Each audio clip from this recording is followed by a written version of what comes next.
Good morning, students.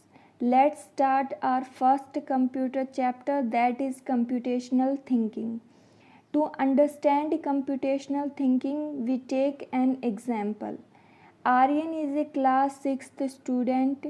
Aryan wants to plant a large number of trees to make his large colony green again. After a significant amount of tree cutting was done to widen the roads, he wants to plant 2000 trees, for which he needs a large number of seedlings. But his budget is limited and he cannot afford to buy so many seedlings. After consulting with some experts and online research, he concludes that seedlings can be grown at home and at a lesser cost. So he first breaks the massive task into smaller ones.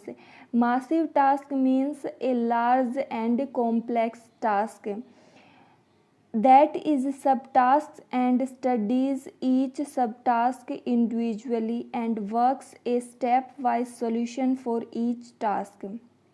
As a result, Aryan succeeds in getting 1000 new trees planted and his colony is green again. How does Aryan accomplish this task successfully in spite of being new to it? He does it by using a technique called computational thinking. Now we will see what is computational thinking.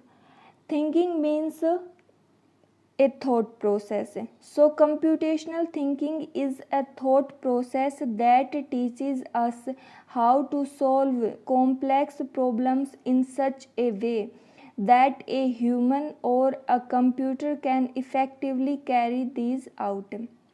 Complex problem means the problems which are very big and complicated to solve at a time. So we divide these large problems into smaller problems. Computational thinking is a fundamental skill for everyone, not just for computer scientists.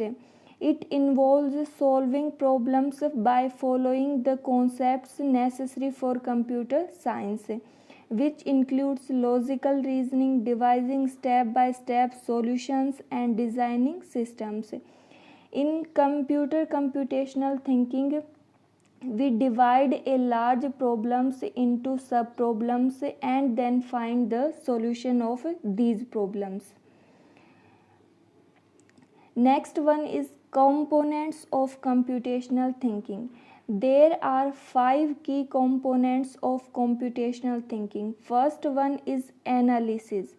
Analysis is the process of understanding the problem and conditions and defining the goals. In analysis, first we see what is the problem, and after solving the problem, what will be the results.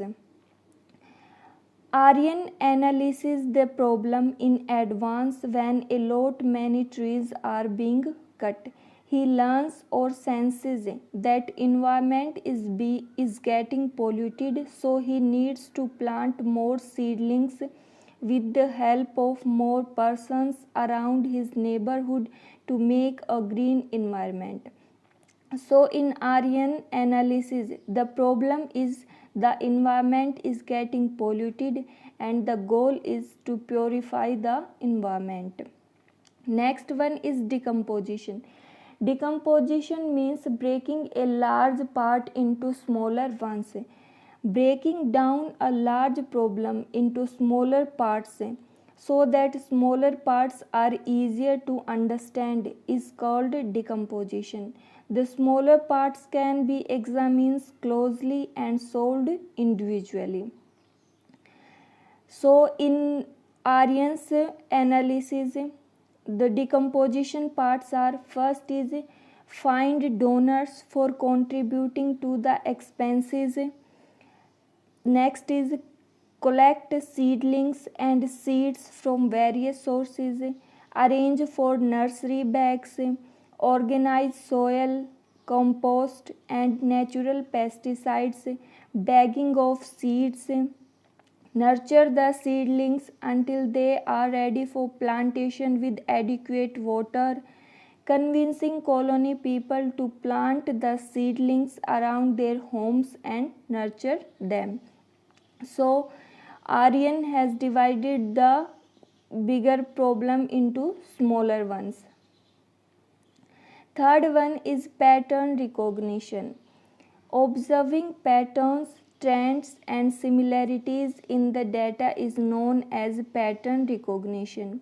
When you discover patterns, it becomes easy to solve problems.